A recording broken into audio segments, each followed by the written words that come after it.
வணக்கம். நம்ம இன்னைக்கு பார்க்க இருக்கக்கூடிய தலைப்பு பன்னாட்டு அமைப்புகள் அல்லது சர்வதேச அமைப்புகள் அப்படின்னு சொல்லிட்டு நம்ம இன்னைக்கு பார்க்க போகிறோம். இது வந்து பிளாக் 4ல் உங்களுக்கு வருது. ஸோ இந்த வகுப்பில் நம்ம பார்க்க இருக்கக்கூடிய ஐடியாஸ், நாம் அதிகமாக டச் பண்ணக்கூடிய ஏரியா என்ன அப்படின்னு சொல்லிட்டு பார்த்தோம்னா, ஐக்கிய நாட்டு சபை ஒரு சர்வதேச லெவலில் ஒரு பெரிய அமைப்பாக இருக்கக்கூடிய பல அமைப்புகள் இருக்கு.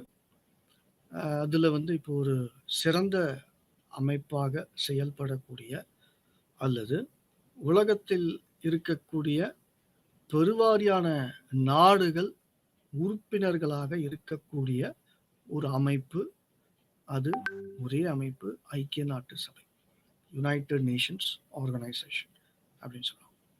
ஸோ அதை பற்றி தான் நம்ம இன்னைக்கு பார்க்க போகிறோம். இதில் அந்த ஐக்கிய நாட்டு சபையினுடைய இலக்குகள் பற்றி படிக்க போகிறோம். அதனுடைய முக்கிய அம்சங்கள் அல்லது கொள்கைகள், principles of United Nations Organization. அது மாதிரி அதனுடைய அங்கங்கள் இருக்கு. ஒரு அமைப்பு அப்படின்னு ஒரு ஒரு ஒரு விஷயம் இருந்ததுன்னா அதுக்கு பல அங்கங்கள் இருக்கும். அப்போ அதனுடைய அந்த அங்கங்களுடைய செயல்பாடுகள் என்னென்ன அப்படிங்கிறத இன்னைக்கு பார்க்க போகிறோம். அப்புறம் இந்த ஐக்கிய நாட்டு சபை எதற்காக உருவாக்கப்பட்டது, படைக்கப்பட்டது என்று பார்க்கின்ற பொழுது, ஒரு உலக அமைதிக்காகவும் உலக பொருளாதார சமூக வளர்ச்சிக்காகவும் உருவாக்கப்பட்டது எனலாம். ஸோ அது எந்த அளவுக்கு செயல்பட்டு இந்த சர்வதேச அளவில் இருக்கக்கூடிய சர்ச்சைகளையும் போர்களையும், சிறு போர்களையும், பெரிய அளவு போர்களையும் தடுத்து நிறுத்திருக்கு, எப்படி வந்து உலகத்தில் இருக்கக்கூடிய 7 கண்டங்கள், அதில் முக்கியமாக 6 கண்டங்கள், அதனுள் இருக்கக்கூடிய நாடுகளிடையே எப்படி ஒரு நல்லுறவை வளர்க்க செயல்படுகிறது அப்படிங்கிறதையும் நம்ம பார்க்கணும். அதன் பிறகு அதனுடைய வெற்றிகள், தோல்விகள். கண்டிப்பாக வெற்றிகள் அப்படின்னு சொல்லிட்டு பார்க்குறப்ப தோல்விகளையும் நம்ம பார்த்தாகணும். அதாவது முதலாம் உலகப்போர் 1914 to 18, இரண்டாம் உலகப்போர் 1939 to 45, 1945க்கு பிறகு இன்றைய அளவில் 2022 வரைக்கும் எந்த ஒரு பெரிய அளவுக்கு போரும் நடைபெறவே இல்லை அப்படின்னு சொல்லுவோம். அதுக்கு ஒரே காரணகர்த்தா யாரு அப்படின்னு பார்த்தோம்னா அது கண்டிப்பாக ஐக்கிய நாட்டு சபை. ஸோ அதுவே மிகச்சிறந்த வெற்றி. தோல்விகள் என்று பார்க்கின்ற பொழுது நிறைய நாடுகள் நம்ம சொல்லலாம், அதை பற்றி நம்ம பார்க்கணும். அப்புறம் இன்னைக்கு நிறைய சர்வதேச அரசியல் உறவுகள், இந்த பாடத்தினுடைய வல்லுநர்கள், எக்ஸ்பர்ட்ஸ் ஐக்கிய நாட்டு சபையை வந்து மறுசீரைவு அமைவு செய்யணும், ரீஸ்ட்ரக்சர் பண்ணணும். அதற்குன்னு வந்து இருக்கக்கூடிய அந்த சார்ட்டர்ஸ்ன்னு சொல்லுவாங்க, அந்த சட்டங்கள் எல்லாம் 1945 பண்ணது. அதை வந்து நம்ம ரிஃபைன் பண்ணணும், சீரமைப்பு பண்ணணும், இந்த காலகட்டத்துக்கு ஏற்ற மாதிரி நம்ம அதை மாற்றணும் அப்படிங்கிறத பற்றி நம்ம அதன் பிறகு ஒரு கன்க்ளூஷன். இதுதான் நம்ம பிளாக் 4ல் முதல் பாகத்தில் பார்க்க போகிறோம். இரண்டாவது பாகத்துக்கு நம்ம மறுபடியும் உலக அளவில் ஐக்கிய நாட்டு சபைக்கு முன்பாக ஏதாவது ஒரு அமைப்பு இருந்ததா அப்படின்னு பார்க்குறப்ப லீக் அமைப்பு இருந்தது. 1919 உருவாக்கப்பட்டது. வெர்சலிஸ் ஒப்பந்தம், அதாவது முதலாவது உலகப் போருக்கு பின்னே உலக தலைவர்கள் அமர்ந்து ஒரு உலக அமைதிக்காகவும் மேற்கொண்டு மனித இனம் அழியக்கூடாது அப்படிங்கிற ஒரு புனிதமான காரணத்திற்காகவும் அந்த லீக் அமைப்பு உருவாக்குனாங்க. பட் அந்த லீக் அமைப்பை உருவாக்குவதற்கு மிக முக்கிய காரணகர்த்தாவாக இருந்த அமெரிக்கா, அதனுடைய காங்கிரஸ் அவையில் அவங்களால ஒப்புதல் வாங்க முடியல. இந்த மாரி ஒப்புதல், அதாவது அதுக்கு முக்கிய காரணகர்த்தா என்று பார்க்கின்ற பொழுது உட்ரோ வில்சன். அவரு ஃபார்மர் பிரசிடென்ட், குடியரசுத் தலைவர், அமெரிக்காவுடைய குடியரசுத் தலைவர். இது ஒரு பக்கம்.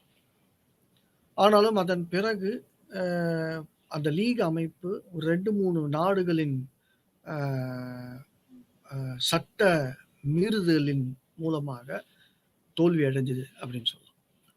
அ ஜப்பான் என்ன பண்ணுச்சு, அந்த லீக் அமைப்பினுடைய சட்டத்தை மீறி மஞ்சூரியா அப்படிங்கிற இடத்த ஆக்கிரமிப்பு செஞ்சது. சைனாவுடைய மஞ்சூரியா. அதே மாரி பார்த்தீங்கன்னா, இத்தாலி. இந்த நாடு என்ன பண்ணுச்சு, முசோலினியின் கீழ இருக்கக்கூடிய இத்தாலி, அபிசீனியா அப்படிங்கிற இடத்த ஆக்கிரமிப்பு பண்ணுச்சு. ஸோ சில நாடுகள், அதுக்கப்புறம் கொஞ்சம் கொஞ்சமா பல நாடுகள் அந்த லீக் அமைப்பில் இருக்கக்கூடிய சட்டத்தை மீற ஆரம்பித்தவுடன், அது கொஞ்சம் கொஞ்சமாக கிராஜுவலா 2ஆம் உலகப் போருக்கு ஒரு காரணகர்த்தாவா அமைஞ்சிருச்சு. 1939லேருந்து 1945 வரைக்கும் நடைபெற்ற 2ஆம் உலகப் போர்.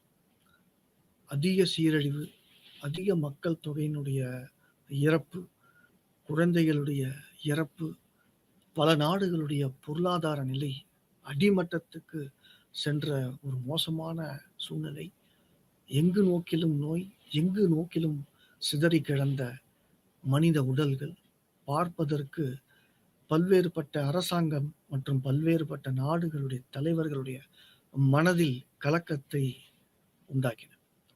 அதன் பிறகுதான் இனி மேற்கொண்டு பெரிய அளவிலே ஒரு போரும் இந்த உலக அரங்கில் வரக்கூடாது என்ற காரணத்திற்காகவும், மனித இனம் அழிந்து விடக்கூடாது என்கிற காரணத்திற்காகவும் உருவாக்கப்பட்டதுதான் ஐக்கிய நாட்டு சபை.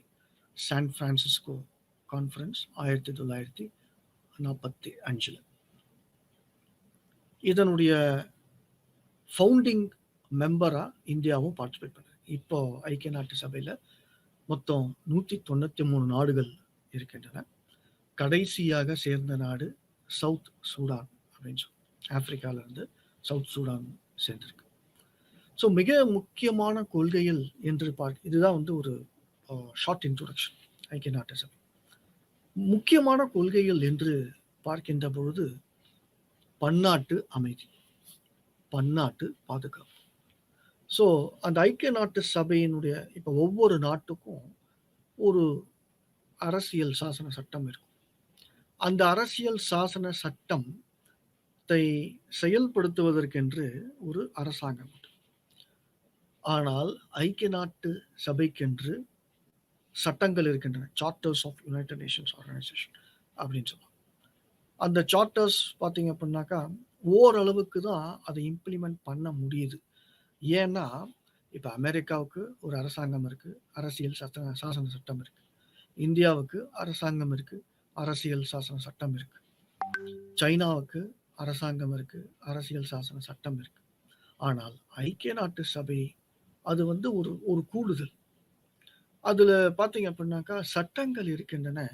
ஆனால் அந்த சட்டங்களை நிர்வாகம் செய்வதற்கு உண்டான ஒரு உலக அரசாங்கம் அப்படிங்கிறது இல்லை. இன்னைக்கு ஐக்கிய நாட்டு சபை வந்து பல்வேறுபட்ட நாடுகளில் அரங்கேறி இருக்கக்கூடிய மனித படுகொலைகள், அரசாங்கத்தின் மூலமாகவே அரங்கேறி இருக்கக்கூடிய மனித இனப்படுகொலை, மதப்படுகொலை, நிறைய இன்னும் பல்வேறுபட்ட காரணங்களின் மூலமாக அமைதி இழந்த ஒரு சூழ்நிலை, பொருளாதார தாழ்வு நிலை, இந்த மாதிரி விஷயங்கள்லாம் ஏன் நடந்திருக்கு அப்படின்னு பார்த்தோம்னா, ஒரே காரணம் என்ன சொல்லலாம் அப்படின்னு பார்த்தோம்னா, ஐக்கிய நாட்டு சபையினுடைய அந்த சட்டங்களை நிர்வாகம் செய்வதற்கு அரசாங்கம் இல்லை அப்படின்னு சொல்லலாம். ஏன்னா இது பல நாடுகள் ஒன்றாக இணைந்து செயல்படக்கூடிய ஒரு அமைப்பு. நான் முன்பே போன கிளாஸ்ல கூட நம்ம சொல்லியிருந்தோம். 1648 உலக அளவில் கையெழுத்திடப்பட்ட ஒரு ஒப்பந்தம் வெஸ்ட்ஃபேலியன் ஒப்பந்தம் அப்படின்னு சொல்லிட்டு போன கிளாஸ்ல பார்த்தோம். அந்த ஒப்பந்தத்தின் பிரகாரம் ஒவ்வொரு நாடும் இறையாண்மை பெற்றிருக்கிறது. ஒவ்வொரு நாடும் தன்னிச்சையாக தன்னுடைய அரசாங்கத்தின் மூலமாக தங்களுடைய சட்டங்களை நடைமுறைப்படுத்தி வருகின்றன அப்படின்னு பார்த்தோம். ஒரு வல்லரசாக இருக்கக்கூடிய நாடு, வலிமை மிக்க ஒரு நாடு, இன்னொரு வலிமை இல்லாத ஒரு நாட்டை ஆக்கிரமிப்பு செய்யக்கூடாது, அராஜகங்கள் செய்யக்கூடாது, அந்த சிறிய நாட்டினுடைய உள் விவகாரங்களில் பெரிய நாடு தலையிடக்கூடாது அப்படிங்கிறது எல்லாமே ஐக்கிய நாட்டு சபையினுடைய சாசன சட்டங்களில் இருக்கிறது. ஆனா எந்த அளவிற்கு இந்த சட்டங்களில் இருக்கக்கூடிய அம்சங்கள் நிறைவேற்றப்படுகின்றன என்று பார்க்கின்ற பொழுது அதுல கேள்விக்குறிதான் முக்கியம். பல நாடுகளுடைய உள்நாட்டு விவகாரங்களில் அமெரிக்கா தலையிடுகிறது, ரஷ்யா தலையிடுகிறது, சைனா தலையிடுகிறது, பாகிஸ்தான் தலையிடுகிறது, பிரான்ஸ் தலையிடுகிறது, ஜெர்மனி தலையிடுகிறது, ஆஸ்திரேலியா தலையிடுகிறது, இன்னும் பல்வேறுபட்ட காரணம். இதுக்கு தான் முன்னாலே சொன்னேன் என்ன அப்படின்னாக்கா, உங்களுக்கு அந்த ஒரு உலக அரசாங்கம் இல்லை அப்படிங்கிறது. ஸோ உலக அமைதிக்காக என்று பார்க்கின்ற பொழுது இப்போ ஒரு நாட்டில் உதாரணத்துக்கு இந்தியாவுக்கும் பாகிஸ்தானுக்கும் பிரச்சனை 1947 அந்த பிரிவினை அதுலேருந்து ஆரம்பிச்சு. 1947 ஒரு போர், 1965 ஒரு போர், 1971 ஒரு போர், அப்புறம் கார்கில் போர் இன்னும் நடந்துக்கிட்டே இருக்கு. ஸோ முதலாம் பிரதம அமைச்சர் ஜவஹர்லால் நேரு அவர் ஐக்கிய நாட்டு சபையில், ஏன்னா நம்ம இந்திய அரசியல் சாசன சட்டத்தின் பிரகாரம் ஆர்டிகிள் 51 பிரகாரம் நம்மளுடைய நாடு, நம்மளுடைய அரசாங்கம் சர்வதேச அமைதிக்கு உண்டான நடவடிக்கைகளில் பங்கு பெற வேண்டும் அப்படிங்கிறது நம்ம நாட்டினுடைய அரசியல் சாசன சட்டத்திலே இருக்கு. நான் உதாரணத்துக்கு இந்தியா பாகிஸ்தான். அப்ப பாகிஸ்தான் கிட்ட பிரச்சனை வர்றப்ப இந்தியா தடாலடியாக எந்த ஒரு முடிவெடுத்தும் போரை அறிவிக்கவில்லை பாகிஸ்தான் மீது. நல்லா புரிஞ்சுக்கணும். இன்னும் சொல்ல போனாக்கா 1947 2022 வரைக்கும் இந்தியா தன்னிச்சையாக ஒரு நாட்டின் மீது எந்த போரையும் அறிவித்தது கிடையாது. நல்லா புரிஞ்சுக்கணும். இந்தியா ஒரு காந்திய வழி நடந்த ஒரு நாடு, அமைதிக்காக போராடக்கூடிய ஒரு நாடு என்று கூட நம்ம பார்க்கணும். அப்போ பிரைம் மினிஸ்டர் ஜவஹர்லால் நேரு ஐக்கிய நாட்டு சபைக்கு போறாங்க. போயிட்டு இந்த பிரச்சனையை முன்னிறுத்தி சொல்லிக்கிட்டார்கள். அதாவது பாகிஸ்தானுக்கும் இந்தியாவுக்கும் இந்த மாதிரி ஒரு எல்லை சார்ந்த சர்ச்சைகள் இருக்குது, இதை தீர்த்து. அப்போ அங்கேருந்து இந்தியா பாகிஸ்தான் அப்சர்வர் குரூப் அப்படின்னு சொல்லிட்டு அனுப்புறாங்க. இது இந்தியாவுக்கும் பாகிஸ்தானுக்கும் இடையில இருக்கக்கூடிய அந்த பிரச்சனைக்கு மட்டும்தான் ஐக்கிய நாட்டு சபை உள்ள நுழைஞ்சுதா அப்படின்னு பார்த்தோம்னா கிடையாது. பல்வேறுபட்ட நாடுகள், அதாவது நான் ஏற்கனவே சொல்லியிருந்தேன், அதிகமாக பாதிக்கப்பட்ட நாடுகள் மனித உரிமைகளின் மீறலின் மூலமாக, இனப்பிரிவினை மூலமாக, மத பிரிவினை மூலமாக, நிறப்பிரிவினை மூலமாக உலக அரங்கில் அரங்கேறிக்கக்கூடிய சர்ச்சைகள், பிரச்சனைகள், சிறு போர்கள், பெரும் போர்கள், இது எல்லாத்துக்குமே நீங்க பார்த்தீங்க அப்படின்னாக்கா ஐக்கிய நாட்டு சபை தன்னுடைய அமைதி காக்கும் படையின் மூலமாக பல நாடுகளில் அமைதியை நிலைநிறுத்தியிருக்கிறது என்று நாம் பார்த்தோம். கிட்டத்தட்ட 60க்கும் மேற்பட்ட உலக நாடுகளுடைய வார் டான் ஏரியாஸ் அப்படின்னு சொல்லுவாங்க, போர் மூண்ட நாடுகள், இடங்கள். அந்த இடங்கள்ல பார்த்தீங்கன்னா ஃபர்ஸ்ட் என்ன பண்ணுவாங்கன்னா அந்த ஜெனரல் அசம்பிளி, பொது அசம்பிளி அப்படின்னு சொல்லுவாங்க. அந்த ஜெனரல் அசம்பிளியில் எல்லா நாடுமே மெம்பராக இருக்கும். 193 நாடுகளும் மெம்பராக இருக்கும். அதில் இந்த பிரச்சனையை முன்னிறுத்துவாங்க. உதாரணத்துக்கு எத்தியோப்பியாவுக்கும் எரிட்ரியாவுக்கும் பிரச்சனை இருக்குன்னா ஏதாவது ஒரு நாடு, சம்பந்தப்பட்ட நாடு ஐக்கிய நாட்டு சபையை அணுகும். இந்த மாதிரி பக்கத்தில் இருக்கக்கூடிய எத்தியோப்பியா பல கலவரங்களை தூண்டிகிட்டு இருக்கு அப்படின்னு சொல்லிட்டு பிரச்சனையை முன்னிறுத்தும். அப்போ அதனுடைய ஃபேக்ட் ஃபைண்டிங் மிஷன் அப்படின்னு சொல்லிட்டு அதை ஜெனரல் அசம்பிளி முன்னால் அதை வைப்பாங்க. பொது அசம்பிளி. பொது அசம்பிளினா என்னன்னா ஐக்கிய நாட்டு சபையினுடைய ஒரு அங்கம். அப்போ அந்த நாடுகள்லாம் சரி, இந்த எத்தியோப்பியா பிரச்சனை பண்ண போல இருக்கு, அதனால நம்ம ஒரு அமைதி காக்கும் படையை நம்ம அனுப்புவோம் அப்படின்னு சொல்லிட்டு எல்லா நாடுகளும் கையெழுத்திட்டு ஒவ்வொரு நாடும் 193 நாடுகளும் எந்தெந்த நாடு எவ்வளோ ஃபோர்ஸ் அனுப்புகிறோம் அப்படிங்கிறதையும் சொல்லி அந்த எத்தியோப்பியாவுக்கும் எரிட்ரியாவுக்கும் ஒரு அமைதி காக்கும் படையை அனுப்பும். அப்படி அனுப்பி அந்த 2 நாடுகளுக்கும் இடையே ஒரு சுமூக உறவு ஏற்படும் வரை, அமைதி நிலைத்து நீடிக்கும் வரை அந்த அமைதி காக்கும் படையினுடைய செயல்பாடுகள் இருந்து, பின்னர் அமைதி வந்த பிறகு அந்த படைய வந்து வாபஸ் பெறுவார்கள். இதுதான் இன்னைக்கு ஐக்கிய நாட்டு சபை செஞ்சுட்டு இருக்கு.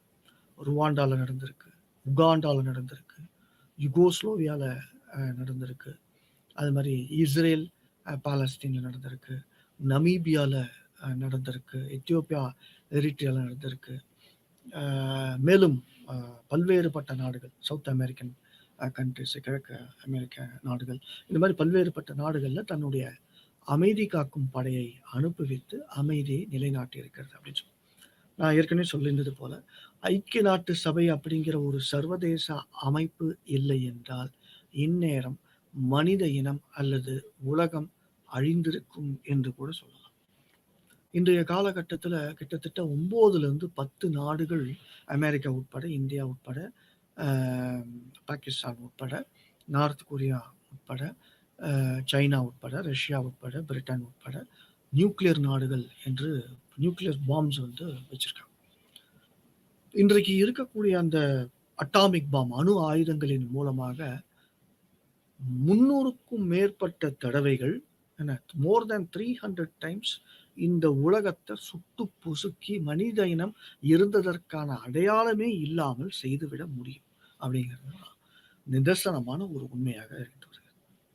அப்ப இவ்வளவு அணு ஆயுதங்கள் இருந்தும் இன்னைக்கு ஏன்னா அணு ஆயுதம் இருக்கிறப்ப ஒரு நாடு இன்னொரு நாட்டின் மீது போர் தொடுக்கின்றப்ப ஹிரோஷிமா நாகசாகி வந்து இன்னைக்கும் நம்ம வந்து ஒரு மறக்க முடியாத வரலாற்று நிகழ்வாக இருக்கிறது.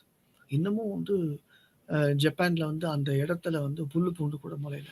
அதனுடைய அந்த அந்த அணு கதிர்வீச்சின் மூலமாக பல மனிதர்களிடத்த உடம்பினுடைய குறைபாடுகளுடன் பிறக்கக்கூடிய குழந்தைகள் இன்னமும் தொடர்ந்து கொண்டிருக்கின்றன. ஸோ இந்த ஐக்கிய நாட்டு சபையினுடைய நடவடிக்கைகள் என்று பார்க்கின்ற பொழுது ஒரு 3ஆம் உலகப் போர் நடைபெறாத அளவிலே ஒரு வெற்றியை தக்க வைத்து கொண்டு இருக்கின்றது. யூரோப்பியன் யூனியன் இருக்குது, அது ஒரு அமைப்பு இருக்கு, நிறைய அமைப்புகள் இருக்கு. அதை வந்து 3வது பாகத்தில் நம்ம இதுதான் வந்து அங்கங்கள் என்று பார்க்கின்ற பொழுது என்னென்ன ஆர்கன்ஸ் இருக்கு. ஏன்னா ஐக்கிய நாட்டு சபை அப்படின்னாக்கா உங்களுக்கு ஏதோ ஒரு சபை போல இருக்கு உலக அளவில் அப்படின்றது மட்டும் உங்களுக்கு திங்கிங் இருக்கும். பட் அப்படி கிடையாது, நிறைய அமைப்புகள். இந்த அமைப்பின் கீழே இருக்கக்கூடிய அந்த ஆர்கன்ஸ் அப்படின்னு சொல்லி செக்யூரிட்டி கவுன்சில், பாதுகாப்பு கவுன்சில், ஜெனரல் அசம்பிளி, பொது அசம்பிளின்னு சொல்லுவாங்க. அந்த பொது அசம்பிளியில் தான் 193 நாடுகளும் உறுப்பினர். அது மாதிரி அதுக்குன்னு ஒரு செயலகம் இருக்கும், செக்ரட்டரியேட். இப்போ கேபினெட் செக்ரட்டரியேட் ஒன்று இருக்கு, அது மாதிரி ஒரு செக்ரட்டரியேட் இருக்கு, அஃபிஷியலாக இருக்கு. அது மாதிரி எக்கனாமிக் அண்ட் சோஷியல் கவுன்சில், பொருளாதார மற்றும் சமூக கவுன்சில் ஒன்று இருக்கு, சமூக வளர்ச்சிக்கும் பொருளாதார வளர்ச்சி. அது மாதிரி ட்ரஸ்டிஷிப் கவுன்சில் அப்படின்னு சொல்லிட்டு இருக்கு. ஏதாவது 2 நாடுகளுக்கு இடையே ஒரு குறிப்பிட்ட இடம் வந்து பிரச்சனையா இருக்குது அப்படின்னாக்கா அந்த இடத்த வந்து ஐக்கிய நாட்டு சபையினுடைய அதிகாரத்துக்கு கீழே கொண்டுட்டு வந்து அந்த 2 நாடுகளிடையே இருக்கக்கூடிய சர்ச்சைகள் தீருகின்ற வரைக்கும் இந்த கவுன்சில், ட்ரஸ்டிஷிப் கவுன்சில் வந்து அந்த இடத்த பாதுகாப்பு செய்யும். அந்த 2 நாடுகள் சம்பந்தப்பட்ட 2 நாடுகளுடைய ஒப்புதலின் அடிப்படையில் இருக்கும். அது மாதிரி இன்டர்நேஷனல் கோர்ட் ஆஃப் ஜஸ்டிஸ் 6 உறுப்புகள். இன்டர்நேஷனல் கோர்ட் ஆஃப் ஜஸ்டிஸில் உங்களுக்கு ஒரு குறிப்பிட்ட நாடு, பெரிய நாடு வந்து தவறு செய்து அல்லது அணு ஆயுதங்கள் நிறைய தயாரிச்சிருக்கு அல்லது ஒரு குறிப்பிட்ட இனத்தையே அழிச்சு லட்ச மக்கள் வந்து கொன்று குவித்திருக்கிறது அப்படின்னு சொல்லிட்டு பார்த்தோம் அப்படின்னாக்கா அந்த நாடு சம்பந்தப்பட்ட சர்ச்சை சம்பந்தப்பட்ட விஷயங்களை பொது அசம்பிளியில வச்சு இந்த இன்டர்நேஷனல் கோர்ட், பன்னாட்டு சர்வதேச அந்த நீதிமன்றத்தில் வச்சு அதற்கு உண்டான வாதங்களை முன்னிறுத்தி அதுக்கு வந்து நீதி வழங்குவாங்க. இன்டர்நேஷனல் கோர்ட் ஆஃப் ஜஸ்டிஸ் இது வந்து ஹேக்வே அப்படிங்கிற இடத்துல இது இருக்கு. ஸோ இதுதான் வந்து உங்களுக்கு அங்கங்கள். இந்த organs of United Nations Organization, ஐக்கிய நாட்டு சபையினுடைய ஆர்கன்ஸ் அப்படின்னு பார்க்குறப்ப எல்லா உறுப்புகளையும் பார்ப்பதற்கு முன்பாக 2 உறுப்புகளுடைய செயல்பாடுகள் மற்றும் பணிகள் ரொம்ப முக்கியமானது. ஜெனரல் அசம்பிளி, ஏன்னா அதில் வந்து ஓட்டெடுப்பு நடத்தி அதுல ஒரு பிரச்சனைய முன்னிறுத்தி 2 நாடுகளிடையோ, அல்லது 4 நாடுகள் இடையேயோ, அல்லது 10 நாடுகள் இடையேயோ ஒரு பிரச்சனைகள், சர்ச்சைகள் உருவாகின்ற பட்சத்தில, அந்த பொது அசெம்பிளில அந்த பிரச்சனைய முன்னிறுத்தி, அது சம்பந்தப்பட்ட சட்டங்களை இயற்றி ஒரு ஒப்புதல் வாங்கிட்டு, அதன் பிறகு தான் அடுத்தது போகும். லாஸ்ட்டா எங்க போகும் அப்படின்னு பார்த்தோம்னா, பாதுகாப்பு கவுன்சில், செக்யூரிட்டி கவுன்சில் அப்படின்னு சொல்லுவாங்க. இந்த செக்யூரிட்டி கவுன்சில் தான் இன்னைக்கு ஐக்கிய நாட்டு சபையில ஒரு அ அ சிறந்த உறுப்பாக செயல்படுகின்றது என்று பார்க்கின்றோம். இந்த பாதுகாப்பு கவுன்சில்ல 5 நிரந்தர உறுப்பினர்கள் இருக்கின்றனர். Britain, America, Russia, China, France இந்த 5 நாடுகள். இந்த 5 நாடுகளுமே நியூக்ளியர் நாடுகள். இந்த 5 நாடுகள் தான் இன்னைக்கு நிரந்தர உறுப்பினர்கள். ஐக்கிய நாட்டு சபை செயல்படும் வரை இந்த 5 நாடுகளும் நிரந்தர உறுப்பினர்களாக இருக்கின்றன. அது மாதிரி நிரந்தரம் அல்லாத உறுப்பினர்கள், இந்த பாதுகாப்பு கவுன்சில்ல இருக்கக்கூடிய இந்த நிரந்தர அவையில உறுப்பினராக ஆகுவதற்கு கிட்டத்தட்ட பல ஆண்டுகளாக இந்தியா வந்து செயல்பட்டுட்டு இருக்கு. ஆனா இன்னைய வரைக்கும் ஆக முடியல. சசி தரூர் திருவேண்டரத்தினுடைய எம்பி காங்கிரஸ். அவங்க கூட பார்த்தீங்க அப்படின்னாக்கா, அதுல வந்து அண்டர் செக்ரட்டரி ஜெனரலா ஐக்கிய நாட்டு சபையில அவ்வளோ 193 நாடுகள் இருந்தும், நம்ம நாட்டுல இருந்து அண்டர் செக்ரட்டரி ஜெனரலா ஐக்கிய நாட்டு சபையில கிட்டத்தட்ட 20 வருடங்கள் பணியாற்றி அதன் பிறகு இங்க வந்திருக்காங்க. நிறைய புத்தகங்கள் எழுதியிருக்காங்க. அது ஒரு பக்கம். ஸோ பாதுகாப்பு கவுன்சில்ல நிரந்தரமற்ற உறுப்பினர்கள்ல இந்தியாவும் ஒரு ஒரு உறுப்பினரா இருக்கு. ஆனா நிரந்தர உறுப்பினர் அப்படிங்கிற அந்தஸ்தை பெறுவதற்கு முயற்சி செய்து கொண்டிருக்கின்றது என்று பார்க்கின்றோம். ஸோ இவங்க எல்லாம் 10+5 10 நிரந்தரம் அல்லாத உறுப்பினர்கள், நிரந்தர உறுப்பினர்கள் 5 15 பேரும் சேர்ந்து ஓட்டெடுப்பு அந்த கையெழுத்து போட்டு தான் ஒரு குறிப்பிட்ட நாடுக்கு அமைதி காக்கும் படையை அனுப்பி வைக்கின்றனர் என்று பார்க்கிறோம். இது தவிர்த்து பாதுகாப்பு கவுன்சில் அதில் இருக்கக்கூடிய America, Russia, Britain, China, France இந்த 5 நாடுகளுக்கும் வீட்டோ எனப்படும் மறுதளிக்கும் அதிகாரம் வந்து இருக்குது. இந்த மறுதளிக்கும் அதிகாரம்னா என்னன்னா, இப்ப சமீப காலத்துல உக்ரைன்ல நடக்கக்கூடிய பிரச்சனைகள் ரஷ்யாவுக்கு எதிராக ஒரு தீர்மானத்தை முன்னிறுத்துறாங்க. ரஷ்யா வந்து இந்த மாதிரி போர் தொடுத்திருக்கு, இதை வந்து கண்டனத்துக்குரியது அப்படின்னு சொல்லிட்டு ஒரு தீர்மானத்தை நிறைவேற்றுறாங்க. ஆனா இந்தியா, சைனா போன்ற இந்த 2 நாடுகளும், சைனா வந்து பார்த்தீங்க அப்படின்னாக்கா அந்த தீர்மானத்துக்கு கையெழுத்து இடவில்லை. அது மாதிரி இந்தியா அதுவும் வந்து பார்த்தீங்க அப்படின்னாக்கா ஆப்சன்ஸ் ஆகுது, நடுநிலையா நிக்குது. ஏன்னா ரஷ்யா பார்த்தீங்க அப்படின்னா கிட்டத்தட்ட 40களிலிருந்து பார்த்தீங்க அப்படின்னாக்கா ஒரு அருமையான நட்புறவை கொண்டிருக்கக்கூடிய, உண்மையான உறவுமுறையை கொண்டிருக்கக்கூடிய 2 நாடுகள் என்று பார்க்கின்ற போது இந்தியாவுக்கும் ரஷ்யாவுக்கும் ஒரு நல்ல ஒரு உறவுமுறை இருக்கு. ஸோ இந்த மாதிரி மறுதளிக்கும் அதிகாரம் அப்படிங்கிறது வீட்டோ அப்படின்னு சொல்லுவாங்க. அமெரிக்கா பிரசிடென்ட் ஜோ பைடன் இருக்காரு இல்லையா, அவங்களுடைய நாட்டிலையும் அந்த அமெரிக்க பிரசிடென்ட்டுக்கு தனிப்பட்ட முறையில் வீட்டோ அப்படின்னு சொல்லிட்டு இருக்கு. இப்போ அந்த நாட்டினுடைய அரசியல் சாசன சட்டத்தின் பிரகாரம் காங்கிரஸ்ல இருந்து ஒரு சட்டம், குறிப்பிட்ட சட்டம் வந்து இயற்றுகின்ற பட்சத்தில் அந்த சட்டத்தை மறுதளிக்கும் அதிகாரம் பிரசிடென்ட்டுக்கு இருக்கு. அதே மாதிரி மறுதளிக்கும் அதிகாரம் பாதுகாப்பு கவுன்சிலில் இருக்கக்கூடிய 5 நிரந்தர உறுப்பினர்களுக்கும் இருக்கிறது. சப்போஸ் இன்கேஸ் அமெரிக்கா ஒரு குறிப்பிட்ட தீர்மானத்தை எடுத்துட்டு வரணும்னா, அதை வந்து சைனா வந்து இல்ல இதில் கையெழுத்து போட முடியாது அப்படின்னு சொல்லியாச்சுன்னா அந்த சட்டம் வந்து வாபஸ் ஆயிடும். இது சைனா ஒரு குறிப்பிட்ட தீர்மானத்தை எடுத்துட்டு வருது, அமெரிக்காவை கண்டிக்குது அப்படின்றப்ப பிரான்ஸும் பிரிட்டனும் வந்து அந்த தீர்மானத்துக்கு வந்து ஒப்புதல் அளிக்கலை, ஒத்துழைப்பு செய்யலை அப்படின்னாக்கா அந்த தீர்மானம் ஃபெயிலியர் ஆகிடும். ஓகே, இந்த மாதிரி பாதுகாப்பு கவுன்சில் இதை மட்டும் நீங்கள் புரிஞ்சுங்க. இன்டர்நேஷனல் கோர்ட் ஆஃப் ஜஸ்டிஸ், சர்வதேச நீதிமன்றம் இருக்குது. அது என்ன ரோல் ப்ளே பண்ணுதுன்னா, பல நாடுகளுக்கு இடையேயான சர்ச்சைகளையும் பிரச்சனையும் தீர்த்து வைக்கக்கூடிய ஒரு சர்வதேச நீதிமன்றமாக செயல்படும். பொருளாதார வளர்ச்சி என்று பார்க்கின்ற போது ஐக்கிய நாட்டு சபையினுடைய யுஎன்டிபி அப்படின்னு சொல்லிட்டு ஒரு தனிப்பட்ட ப்ரோக்ராம், ஐக்கிய நாட்டு சபை வளர்ச்சி திட்டங்கள் அப்படின்னு இருக்குது. இந்த யுஎன்டிபி ப்ரோக்ராம் மூலமா அந்த பொது அசம்பிளியில் இருக்கக்கூடிய உறுப்பினர் நாடுகள் அந்த யுஎன்டிபியில் தங்களுக்கு வேண்டிய உதவிகளை பெறலாம். சமூக வளர்ச்சிக்காகவும் பொருளாதார வளர்ச்சிக்காகவும் தங்களுக்கு வேண்டிய நிதி பற்றாக்குறையை சமாளிப்பதற்காகவும் இன்னைக்கு வந்து நம்ம அப்ரோச் பண்ணோம். இப்போ ஸ்ரீலங்கா அப்ரோச் பண்ணோம், கிரீஸ் ஒரு காலத்தில் அப்ரோச் பண்ணிட்டு இருக்கு. ஸ்ரீலங்கால வந்து இப்ப இன்னைக்கு பேங்க்ரப்சின்னு சொல்லுவாங்க. ஸ்ரீலங்காவுல இன்னைக்கு இலங்கையில பரீட்சை எழுதுறதுக்கு பேப்பர் இல்ல. அந்த பேப்பர் வாங்குறதுக்கு கூட பொருள் இல்ல, பணம் இல்ல. அப்படிங்கிற பட்சத்துல அப்போ ஒரு நாடு ஒட்டுமொத்தமாக பொருளாதார சீர்கேடுகள் நடந்து ஒரு தாழ்வு நிலையை நோக்கி போயிருக்கிற பட்சத்துல, அவங்க ஐக்கிய நாட்டு சபைக்கு அவங்க அனுப்புவாங்க. இந்த மாரி எங்களுடைய நாட்டுல பொருளாதார நிலை மிகவும் தாழ்ந்த நிலையில இருக்கு. அதுல எங்களுடைய மக்கள் வந்து சமூகத்தில் வாழக்கூடிய மக்கள் வந்து பொருளாதார நிலையிலும், சமூக நிலையிலும் அடிப்படை தேவைகளை பூர்த்தி செய்ய எங்களால் இயலவில்லை. அதனால் தயவு செய்து நீங்க வந்து பொருளாதார உதவி அளியுங்கள். மக்களை வாழ்வதற்கு உதவி புரியுங்க அப்படின்னு சொல்லிட்டு ஒரு டிமாண்ட் பண்ணாங்கன்னா, அத பொது அசெம்பிளில வச்சு அதை நிறைவேற்றம் செய்து, அங்க பார்த்தீங்க அப்படின்னாக்கா, அந்த ஐக்கிய நாட்டு சபையினுடைய வளர்ச்சி திட்டத்தின் மூலமாக அந்த நிதிய வந்து அவங்களுக்கு வழங்குவாங்க. இந்த மாரி பல நாடுகளுக்கு ஐக்கிய நாட்டு சபையினுடைய அந்த டெவலப்மென்ட் புரோகிராம் அ இந்த இந்த அமைப்பு வந்து பார்த்தீங்கன்னா, பல நாடுகளுக்கு வழங்கியிருக்கு. இன்னைக்கு வந்து எல்லா நாடுகளுமே ஓரளவுக்கு பொருளாதாரத்துல மேலோங்கி இருக்கு.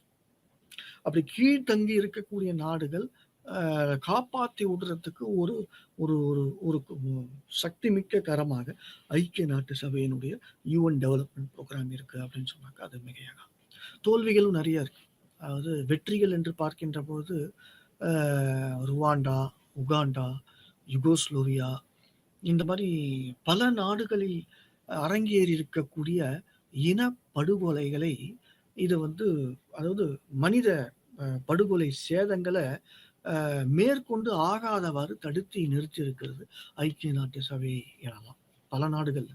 ஓகே. பல நாடுகள்ல இது நடந்திருக்கு. லட்சோப லட்சம் மக்கள் வந்து கொன்று குவிக்கப்பட்டார். ருவாண்டா, உகாண்டா, யுகோஸ்லோவியா, நமீபியா, காங்கோலாம் பார்த்தீங்கன்னா, there is no peace to keep அப்படின்னே சொல்லியிருக்காங்க. காங்கோவுடைய அந்த அந்த அந்த ஐக்கிய நாட்டு சபையினுடைய செயலர் இருப்பாங்க. செயலர், செக்ரட்டரி ஜெனரல். அதுல வந்து அமைதி அப்படிங்கிறது இங்க வந்து நான் நிறைவேற்ற முடியாத சூழ்நிலை இருக்கிறேன் அப்படின்ற மாரி. அந்த இடத்தெல்லாம் அமைதி காக்கும் படையெல்லாம் போய் அனுப்பி வச்சு, இன்கேஸ் அந்த அமைதி காக்கும் படை அ அனுப்பப்படவில்லை என்றால், கண்டிப்பாக அந்த காங்கோ அப்படிங்கிற நாடே இன்னைக்கு வந்து இருந்திருக்கிறதுக்கு வாய்ப்பு கிடையாது. இந்த மாரி பல வெற்றிகளை வந்து இருந்திருக்கு. பல வெற்றிகள் இருந்திருக்கு. பல நாடுகள்ல வந்து சர்ச்சை மிக்க நாடுகள்ல அமைதிய வந்து மறுபடியும் மீட்டிருக்கு ஐக்கிய நாட்டு சபை எல்லாம். தோல்விகள் என்று பார்க்கின்ற போது இன்னைய வரைக்கும் இந்தியாவுக்கும், பாகிஸ்தானுக்கும் அந்த எல்லை தொடர்பான பிரச்சனைகள்ல வந்து நமக்கு ஒரு நிரந்தர தீர்வு இன்னும் கிடைக்கல. இஸ்ரேல், பாலஸ்தீனிய பிரச்சனை நிரந்தர தீர்வு கிடைக்கல. ஆப்கானிஸ்தான்ல நிரந்தர தீர்வு கிடைக்கல. ஒசாமா பின் லேடன், அமெரிக்காக்கும் படை, அமெரிக்காவுடைய கூட்டணியில போயிட்டு எல்லாம் பண்ணது போனதெல்லாம் இருக்கு. ஆனா இன்னைக்கு ஆப்கானிஸ்தான்ல ஒரு அமைதி அப்படிங்கிறது கிடையாது. என்னைக்கு அமெரிக்காவுடைய படைகள் வாபஸ் பெறப்பட்டதோ, உடனடியாக தலிபான்கள் என்கிற அல்ட்ரா முஸ்லீம் நேஷனலைட்ஸ் வந்து அவங்க ஆட்சிய வந்து கேப்சர் பண்ணிட்டாங்க. இன்னைக்கு ஆப்கானிஸ்தான்ல என்ன நடக்குது அப்படிங்கிறது யாருக்கும் தெரியாது. ஸோ இந்த மாரியான பல நாடுகள். இப்ப ஸ்ரீலங்கால உதாரணத்துக்கு ஒரு உதாரணம் மட்டும் சொல்றேன். ஸ்ரீலங்காவுல பல ஆயிரம் தமிழ் மக்கள் வந்து இனப்படுகொலை செய்யப்பட்டார். ஒரு இனம் படுகொலை செய்யப்படுகிறது இன்னொரு இனத்தின் மூலமாக அப்படின்னு சொன்னா பரவால்ல. ஒரு இந்த இந்த படுகொலைகள் தீவிரவாதம் சம்பந்தப்பட்ட அல்லது மனிதர்கள் எதிர்ப்பாக மனிதர்கள் வாழ்வதற்கு எதிர்ப்பாக ஒரு அரசாங்கமே இன்வால்வ் ஆகுறப்ப ஒண்ணுமே பண்ண முடியாது. இப்ப வேலியே பயிரை மேய்ந்த கதை தான் அப்படின்னு சொல்லுவோம். அப்ப ஐக்கிய நாட்டு சபையினுடைய நடவடிக்கை ஸ்ரீலங்கால என்ன? கேள்விக்குறி. ஆப்கானிஸ்தான்ல என்ன? கேள்விக்குறி. ஈரான்ல என்ன? கேள்விக்குறி. ஈராக்ல என்ன? கேள்விக்குறி. சிரியால என்ன? கேள்விக்குறி. இது எல்லாமே அதான் இந்த மதம் சார்ந்த அரசியல், இனம் சார்ந்த அரசியல், அந்த படுகொலைகள் இத வந்து தவிர்ப்பதற்கு மிகவும் ஒரு கஷ்டமான ஒரு நடவடிக்கைகள மேற்கொள்ள வேண்டியிருக்கு. என்னதான் ஐக்கிய நாட்டு சபை அதனுடைய பாதுகாப்பு படையை அனுப்பினாலும், அந்த பாதுகாப்பு படை அந்த குறிப்பிட்ட நாட்டில் இருக்கக்கூடிய மக்களுடைய ஒத்துழைப்பு இல்லை என்றால், அந்த நாட்டில் இருக்கக்கூடிய அமைதியை மீட்டெடுக்க முடியாது அப்படிங்கிறது நிதர்சனமான உண்மை. இது வந்து சில தோல்விகள். என்னதான் வெற்றி தோல்விகள் இருந்தாலும், உலக அளவிலே ஒரு பெரிய போர் நடைபெறாம இந்த காலகட்டம் வரைக்கும் அவங்கவங்களும் அந்தந்த நாடும் ஓரளவுக்கு மெயின்டெயின் பண்ணிட்டு போயிட்டு இருக்குது அப்படின்னாக்கா, it is because of United Nations Organization, அந்த ஐக்கிய நாட்டு சபையினுடைய ஒரு சக்சஸ். நிறைய வல்லுநர்கள் இன்னைக்கு ஐக்கிய நாட்டு சபையை வந்து மறுசீரமைப்பு பண்ணணும். சதாம் ஹுசேன் வந்து என்ன தப்பு பண்ணாரு?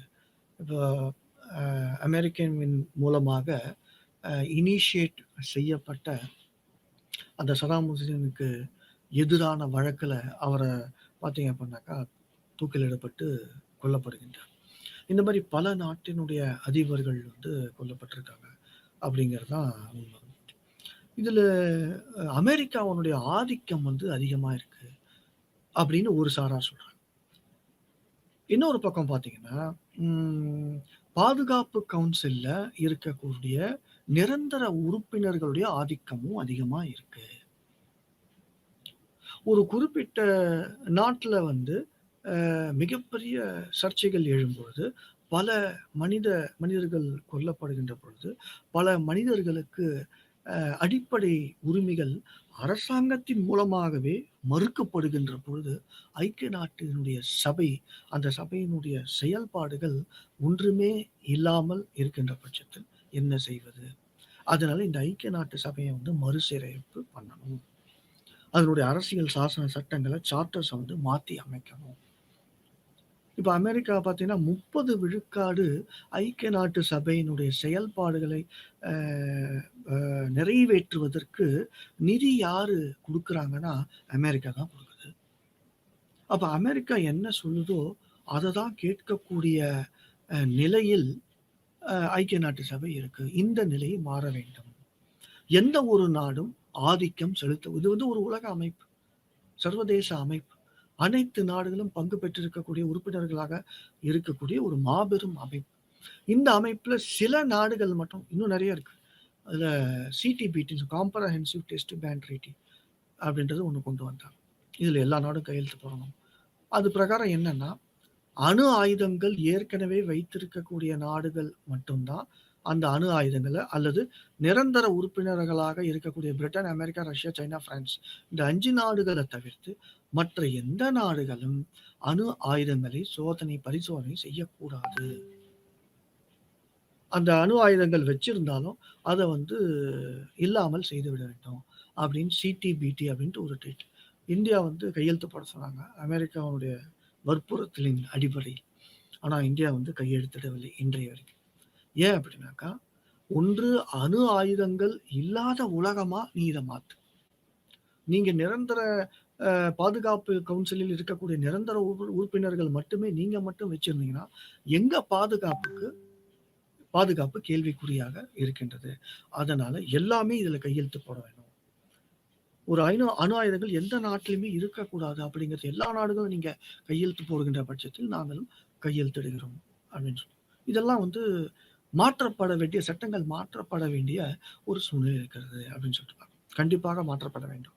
அது மாதிரி பாதுகாப்பு கவுன்சிலில் இருக்கக்கூடிய நிரந்தர உறுப்பினர்களும் ரொட்டேஷன் பேசிஸ்ல ஒரு 2 வருஷம் இந்த 5 நாடுகள் இருக்கணும், அடுத்த 2 வருஷம் இன்னொரு 5 நாடுகள் இருக்கணும். அதாவது வளர்ந்து கொண்டிருக்கக்கூடிய நாடுகள், வளரும் நாடுகளுக்கு இந்த பாதுகாப்பு கவுன்சிலில் இருக்கக்கூடிய நிரந்தர உறுப்பினர்களாக இருக்கக்கூடிய தகுதியை வந்து அளிக்க வேண்டும் அப்படிங்கிறத ஐக்கிய நாட்டு மறுசீரமைப்பு சொல்லுது.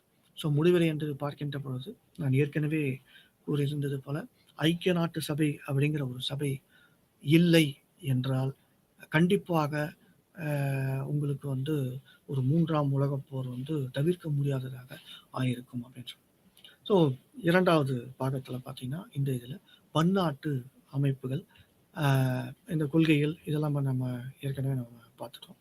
சமூக வளர்ச்சி, வெற்றி தோல்விகள் இதெல்லாம் நம்ம பார்த்துட்டோம். ஸோ இப்போ வந்து 2ஆம் பாகத்தில் பன்னாட்டு பொருளாதார அமைப்புகள். இதில் என்னென்ன பார்க்க போகிறோம் அப்படின்னு பார்த்தோன்னா, இன்டர்நேஷ்னல் மானிட்டரி ஃபண்ட், உலக நாடுகள், பிரெட்டன் வுட்ஸ் இன்ஸ்டிடியூஷன் சொல்லுவாங்க, பிரெட்டன் வுட்ஸ் அமைப்புகள் அப்படின்னு சொல்லுவாங்க. ஈவன் இந்த வேர்ல்டு ட்ரேட் ஆர்கனைசேஷன் அப்படின்னு சொல்லிட்டு இருக்க உலக வர்த்தக அமைப்பு. இது வந்து கேட் அப்படின்னு சொல்லிட்டு முன்னால் இருந்தது. அதுக்கப்புறம் 1995ல் general agreement on trade and tariff அப்படிங்கிறத வேர்ல்டு ட்ரேட் ஆர்கனைசேஷன். நீங்கள் கூட பார்த்துருப்பீங்க, அமெரிக்காவில் வந்து வேர்ல்டு ட்ரேட் ஆர்கனைசேஷன் அப்படின்னு இரட்டை கோபுரங்கள் அப்படின்னு சொல்லுவாங்க. அதை வந்து தீவிரவாதத்தின் மூலமாக அந்த இரட்டை கோபுரம் வந்து வேர்ல்டு ட்ரேட் ஆர்கனைசேஷன் வந்து அழிக்கப்பட்டது அப்படின்னு சொல்லி. இன்னைக்கு வந்து அங்க வந்து ஒரு நினைவு சின்னம் மாரி வச்சிருக்காங்க. ஸோ ஐஎம்எஃப் பார்க்க போறோம். உலக வங்கி பார்க்க போறோம்.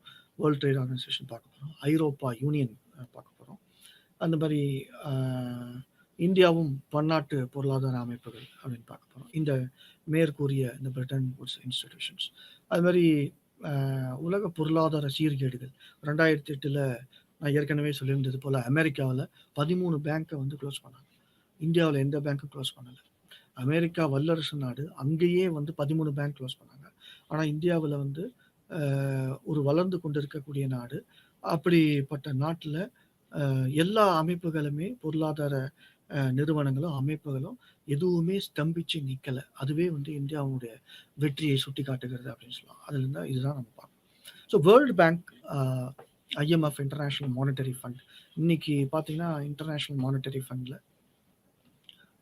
ஸ்ரீலங்கா வந்து கடன் கேட்டு இது இந்த பன்னாட்டு பொருளாதார அமைப்புகளுடைய இந்த அமைப்புகள் வந்து எதுக்காக இருக்கு?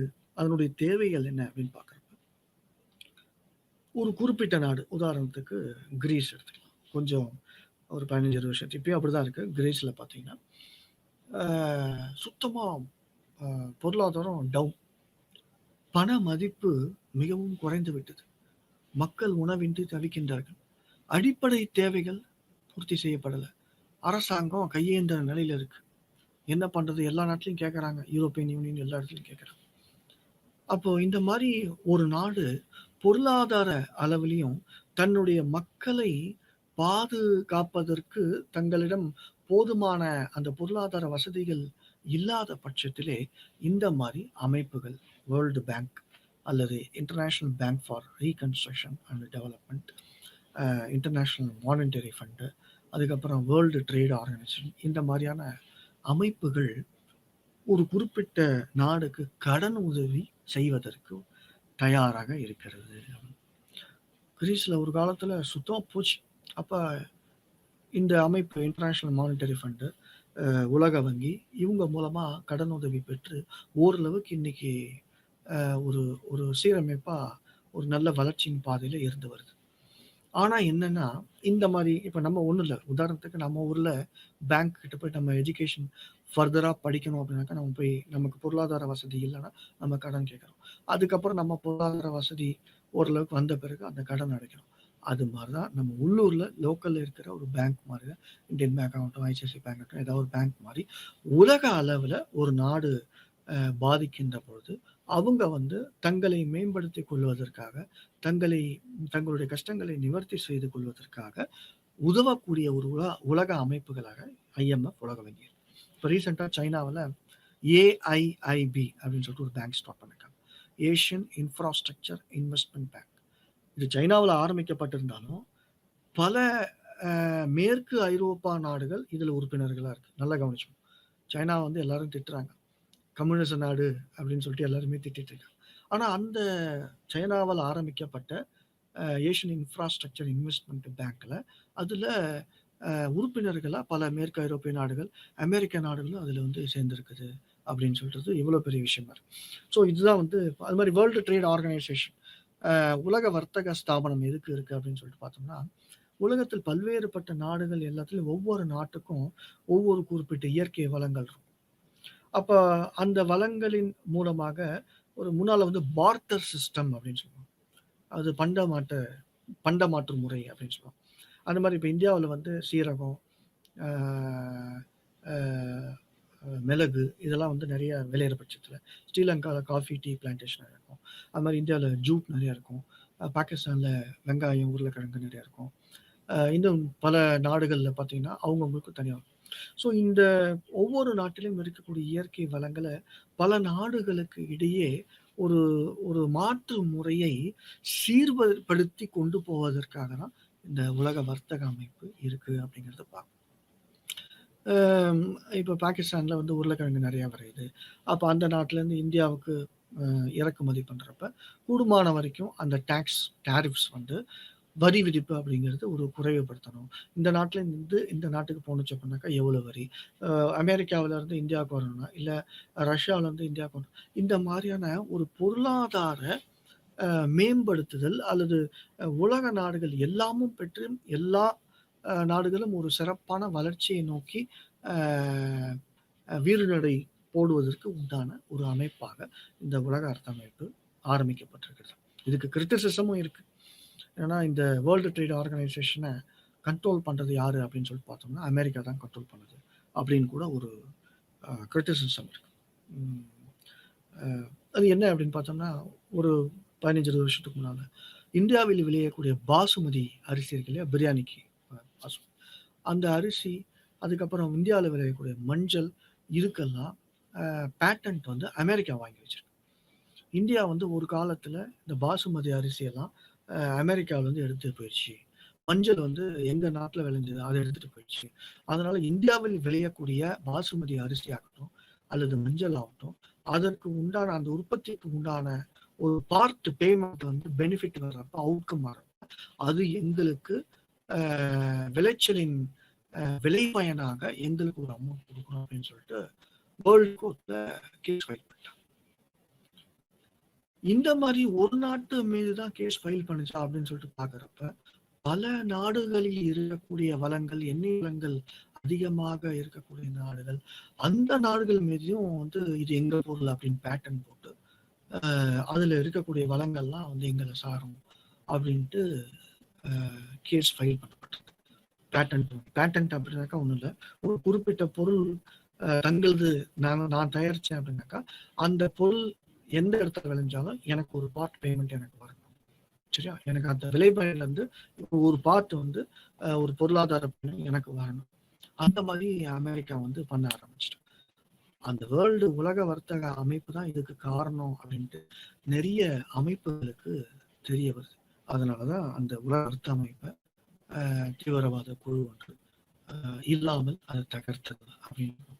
அது மாதிரி பென்டகன் இன்ஸ்டிடியூட் அப்படின்னு சொல்லிட்டு ஒரு இன்ஸ்டிடியூட் இருக்கு. அது வந்து மிலிட்டரி சம்பந்தப்பட்டது. அது இங்க இப்போ ஐரோப்பா யூனியன் இது வந்து பார்த்தீங்க அப்படின்னாக்கா இது ஒரு அமைப்பு. இந்த ஐரோப்பா யூனியனும் ஒரு குறிப்பிட்ட நாடு உலகத்தில் எந்த நாடா இருந்தாலும் அந்த நாட்டுக்கு கடன் வசதி தேவைப்படுது. இல்ல தன்னை வந்து சரிவர பார்த்தீங்கன்னா 1.38 பில்லியன் பாப்புலேஷன் 2025ல சைனாவுடைய பாப்புலேஷன் மக்கள் தொகையை தாண்டும் அப்படிங்கிறது ஒரு கணக்கு. 2025 3 வருடம். ஸோ வளர்ந்து வரக்கூடிய நாடு, வளங்கள் அதிகமாக இருக்கக்கூடிய நாடு. ஆனா இன்னமும் வந்து நம்ம வந்து கடன் பெறுகின்ற சூழ்நிலையில் தான் இருக்கோம். ஏன் வந்து சைனாவுல வந்து ஒரு பேங்க் ஆரம்பிச்சு பல நாடுகளுக்கு தேவைப்படக்கூடிய அந்த கடன் வசதிகளை வந்து சைனா வந்து கொடுக்கக்கூடிய ஒரு பொருளாதார வல்லரசு நிலையை சைனா போயிட்டு இருக்கு. ஏன் இந்தியா இன்னும் பெறவில்லை அப்படிங்கிறது ஒரு கேள்வி. இன்னமும் நம்ம பன்னாட்டு அமைப்புகள் நிறைய பார்த்துக்கலாம். நிறைய கிராமங்கள்ல உலக வங்கியின் மூலமாக இந்த பாலம் கட்டப்பட்டது. கடன் வாங்கிட்டு தான் இருக்கும். வளங்கள் நிறைய இருக்கு. ரிசோர்சஸ் ஏகப்பட்டது இருக்கு. இன்டெலெக்சுவல் ரிசோர்சஸ் இருக்கு. ஃபினான்ஷியல் ரிசோர்சஸ் இருக்கு. செயற்கை வளங்கள் இருக்கு. இயற்கை வளங்கள் இருக்கு. ஆனா இதெல்லாம் டேப் பண்ணி இந்தியா வந்து ஒரு ஒரு ஒரு சிறந்த நாடா உருவாவதற்கு நிறைய வாய்ப்புகள். அது வந்து அரசாங்கத்திட்ட மட்டும்தான் இருக்கு. இல்ல அப்படின்னு சொல்லிட்டு பார்த்தோம்னா, இன்னமும் நம்ம வந்து இந்த மாரி பொருளாதார அமைப்புகள் கிட்ட நம்ம கடன் வாங்கிட்டா இருக்கு. உலக பொருளாதார சீர்கேடுகள் என்று பார்க்கின்ற பொழுது 1930ல ஒரு ஃபினான்ஷியல் கிரைசிஸ் வந்து அமெரிக்காவ தாக்குச்சு. எல்லா நாடுகளுக்குமே இந்த வந்து ஃபினான்ஷியல் கிரைசிஸ் பொருளாதார சீர்கேடு கண்டிப்பாக வரும். நமக்கு வந்து ஒரு 1947லேருந்து இன்றைய காலகட்டம் வரைக்கும் பார்த்தீங்கன்னா, ஒரு பொருளாதார சீர்கேடு அப்படிங்கிறது ஒரு பெரிய லெவலுக்கு வரல. இப்போ டிமானிட்டைசேஷன் அப்படிங்கிற சில காலகட்டங்கள் நம்ம சொல்லலாம். இதற்கு பேர் வந்து பார்த்தீங்க அப்படின்னா, ஆஸ்டெரிட்டி மெஷர்ஸ் அப்படின்னுவாங்க. கிரேக்க நாடுல பொருளாதார சீர்கேடு வந்திருக்கு. ஐஎம்எஃப் இப்ப சொன்னேன் இல்லையா? அது வந்து கடன் குடுத்திருக்கு. அப்ப ஐஎம்எஃப் இன்டர்நேஷனல் மானிட்டரி ஃபண்ட் என்ன சொல்றாங்கன்னா, ஏன்னா ஒரு நாடு இந்த மாரி அமைப்புகள் மூலமாக கடன் வாங்கியாச்சுன்னா, அந்த அமைப்பு என்னென்ன விஷயங்கள பொருளாதார ரீதியாக அம்சங்கள சொல்லுதோ, அத வந்து நீ நிறைவேற்றியே ஆகணும். அப்ப அந்த ஐஎம்எஃப் அமைப்பு கிரீஸ்க்கு வந்து ஒரு ஆர்டர் போடுது. ஒரு நாளைக்கு ஒரு நபர், கிரேக்க நபர் பேங்க்ல இருந்து ரூ. 100 தான் எடுக்கணும். நீ அக்கவுண்ட்ல வந்து லட்சக்கணக்கில, கோடிக்கணக்கில வச்சிருந்தாலும், நீ வந்து ரூ. 100 தான் எடுக்கணும். இது ஒரு ரிஃபார்ம். இது. ஸோ சர்வதேச அமைப்பு இந்த மாரி வந்து நிதி அமைப்புகள் கிட்ட நம்ம கடன் வாங்குறப்ப சர்வ ஜாக்கிரதையா இருக்கணும். ஏன்னா ஒரு நாட்டினுடைய அரசாங்கத்தையே கண்ட்ரோல் பண்ணக்கூடிய, கட்டுப்பாடுல வைக்கக்கூடிய அதிகாரம் வந்து இந்த மாரி அமைப்புகளுக்கு இருக்கு அப்படிங்கிறத நீங்க நினைவுல வச்சுக்கணும். நெறைய படங்கள்ல கூட காட்டியிருப்பாங்க.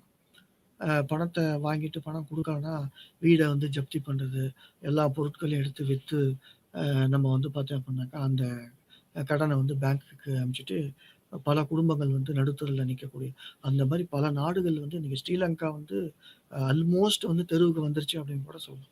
ஸோ இந்தியா இந்த மாரி நாடுகள் கிட்டலாம் வந்து ஆனா ஓரளவுக்கு 2008ல நடந்திருக்கக்கூடிய ஒரு உலக பொருளாதார சீர்கேட்டுல இந்தியா வந்து ஸ்தம்பிச்சு போகல. அதற்கு மிக முக்கியமான காரணம் வந்து ஒரு விஷயத்த ரிசர்ச் மூலமா கண்டுபிடிச்சிருக்காங்க. ஆராய்ச்சி மூலமா கண்டுபிடிச்சிருக்காங்க. என்னன்னா, இந்திய நாட்டினுடைய பெண்கள் அ நகை சேமிப்பு அதிகமாக செய்ததின் காரணமாகவே, இந்தியா இந்த மாரி உலக அளவுல நடைபெற்றிருக்கக்கூடிய பொருளாதார சீர்கேட்டிலிருந்து தப்பித்தது என்று ஒரு ரிசர்ச் ரிப்போர்ட் வந்து குடுத்திருக்காங்க. பாருங்க வந்து. இந்திய பெண்கள் வந்து ஒரு சேமிப்புல இருந்ததுனால ஏன்னா அமெரிக்காவுலலாம் சேமிப்பு அப்படிங்கிறதுலாம் கிடையாது.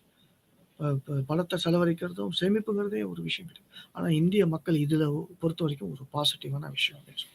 ஸோ உலக பொருளாதார சீர்கேடுகள் என்று பார்க்கின்ற பொழுது, இந்தியா வந்து ஓரளவுக்கு தப்பிச்சிருச்சு. அதே சமயத்துல அமெரிக்காவினுடைய அரசாங்க முறையையும் அவங்க வந்து கிரிட்டிசைஸ் பண்றாங்க. என்ன கிரிட்டிசைஸ் பண்றாங்க அப்படின்னாக்கா, அ கேபிட்டலிச அரசாங்க முறை வந்து இதுல நெறைய அ ஃபால்ட்ஸ் இருக்கு அப்படின்னு சொல்றாங்க.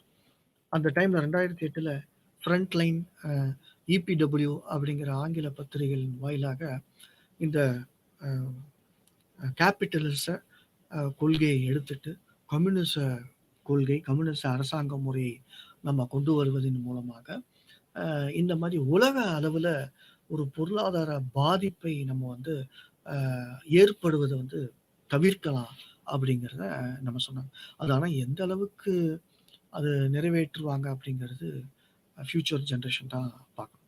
ஸோ 3வது பாகமாக பிராந்தியவாதம் அப்படின்னு சொல்றோம். ஆங்கிலத்தில ரீஜினலிசம் அப்படின்னு சொல்றோம்.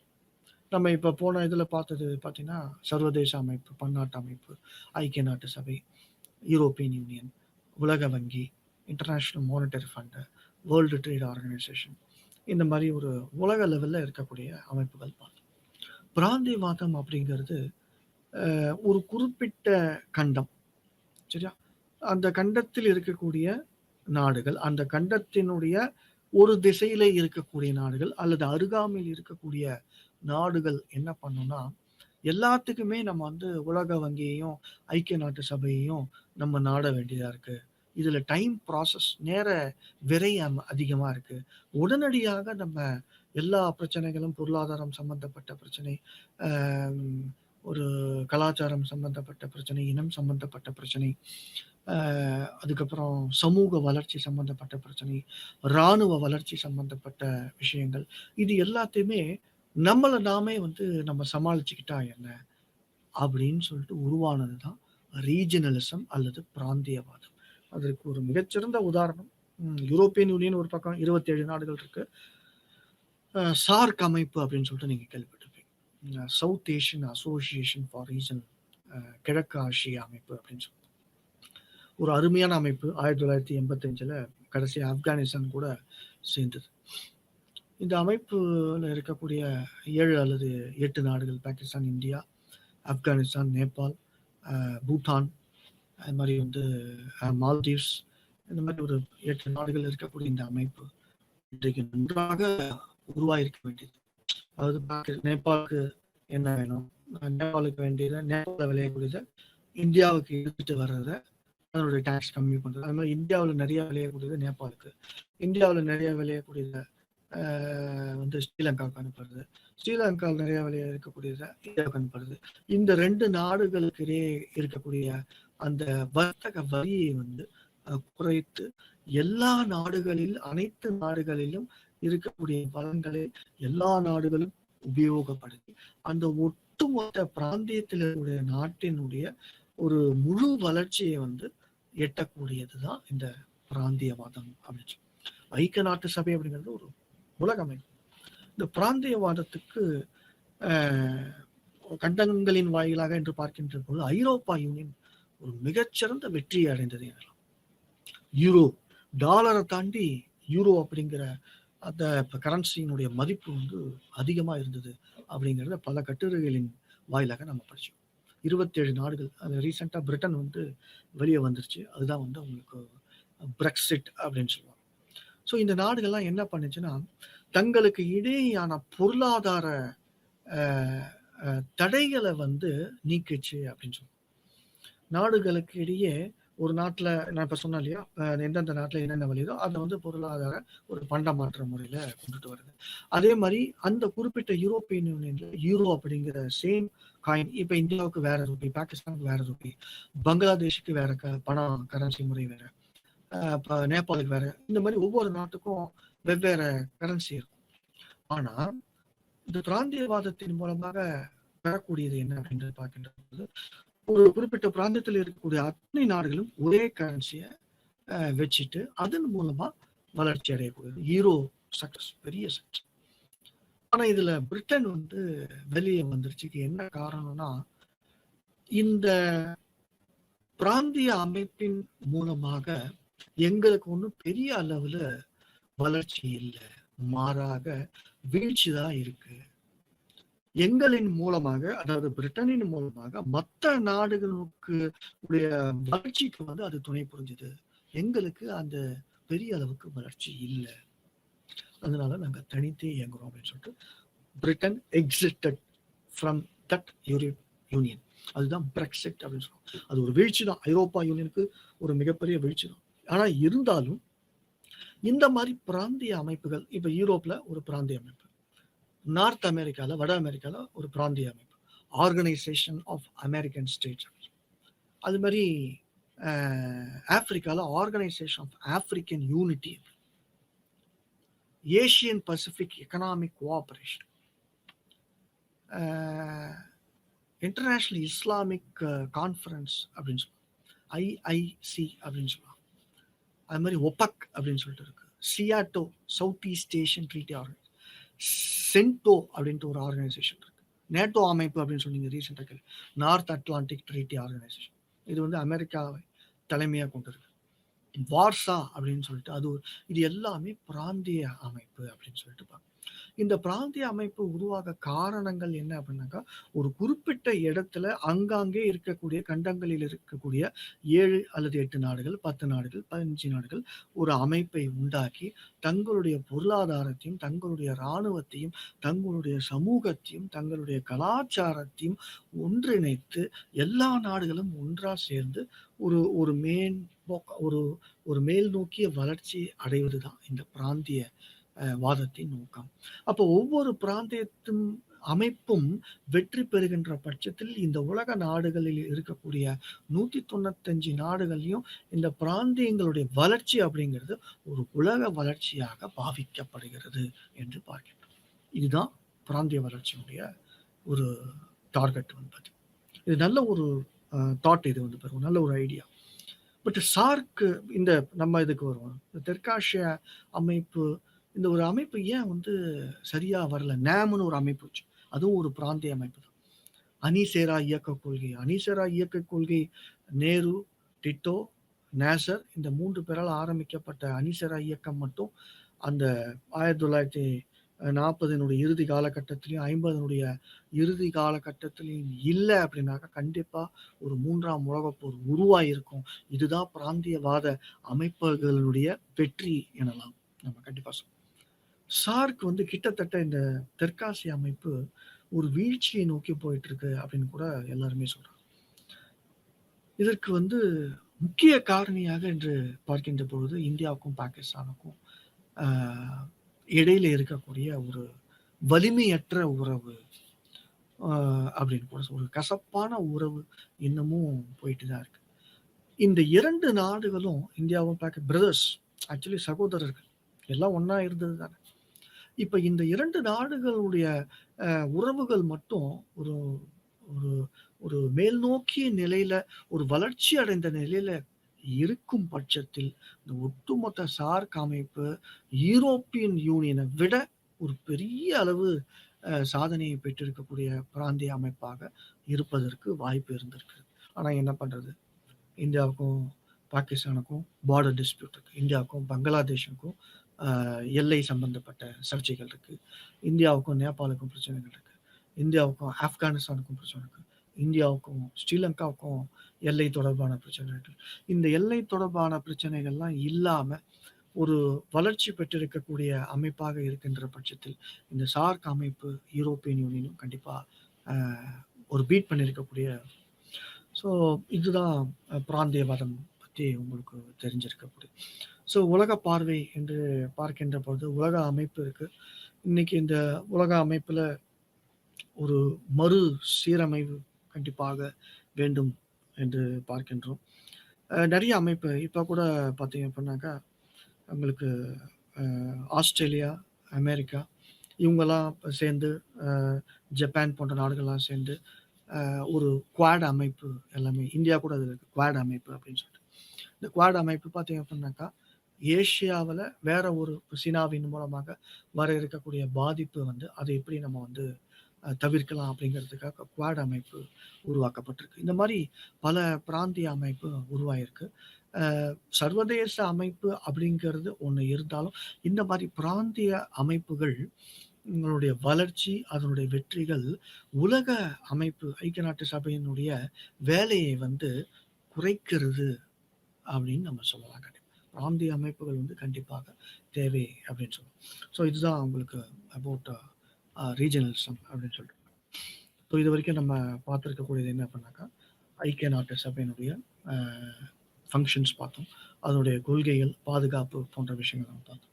அதனுடைய அங்கங்களான பாதுகாப்பு கவுன்சில் மற்றும் ஜெனரல் அசம்பிளி பார்த்தோம். எப்படி வந்து ஐக்கிய நாட்டு சபை வந்து உலக அமைதிக்காக போராடி இருக்கு அப்படின்னு சொல்லிட்டு அதனுடைய வெற்றி தோல்விகள் என்று பார்த்தோம். கண்டிப்பாக ஐக்கிய நாட்டு சபை வந்து அது வந்து சீரமைப்பு செய்யணும். அதனுடைய சட்டங்கள் வந்து சீர்திருத்தப்படணும். அதனுடைய நிரந்தர உறுப்பினர்கள் அப்படிங்கிறது ரொட்டேஷன் பேசிஸ்ல வரணும். India, Brazil, Venezuela, Uzbekistan, கசாக்ஸ்தான், Kyrgyzstan, Tajikistan, Australia போன்ற நாடுகள் வந்து நிரந்தர உறுப்பினர்கள்லாம் ஆகணும். ரொட்டேஷன் பேசிஸ்ல கொண்டு வந்தோம் அப்படின்னாக்கா ஐக்கிய நாட்டு சபையில அந்த ஆதிக்க நாடுகள் அப்படிங்கிற சக்தி வந்து குறைவுபடும் அப்படின்னு சொல்லிட்டு அறியப்படும். அது மாதிரி பொருளாதார அமைப்புகள், இந்த பொருளாதார அமைப்புகள்லையுமே வல்லரசு நாடுகளுடைய ஆதிக்கம் அதிகமா இருக்குது.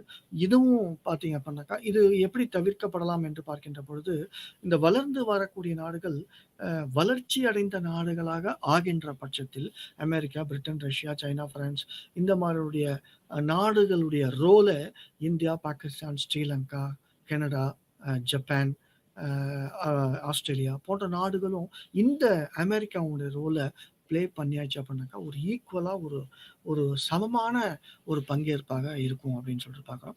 மேற்கொண்டு உலக வர்த்தக அமைப்பு, இந்த உலக வங்கி, இன்டர்நேஷ்னல் மானிட்டரி ஃபண்டு இதனுடைய செயல்பாடுகளுடைய காரணங்கள் என்று செயல்பாடுகளுடைய உண்மையான சக்தி எப்போ வரும் அப்படின்னு சொல்லிட்டு பார்த்தோம்னா உண்மையான காரணத்துக்காக இவங்க வந்து பார்த்தீங்க அப்படின்னாக்கா செயல்படணும் அப்படிங்கிறது தான். சரியா? ரொம்ப வீழ்ச்சி அடைந்து இருக்குது அப்படின்னு சொல்லிட்டு பார்த்தோம். அந்த நாடு உண்மையான காரணத்திற்காக அது மட்டும் இல்லாம அந்த நாட்டினுடைய உண்மையான பொருளாதார வளர்ச்சிக்கு பாடுபட வேண்டுமே ஒழிய அந்த நாட்டுக்கு வந்து தங்களுடைய ரெகுலேஷன்ஸை வந்து திணிக்கக்கூடாது, தங்களுடைய சட்டங்களை திணிக்கக்கூடாது அப்படின்னு சொல்லிட்டு.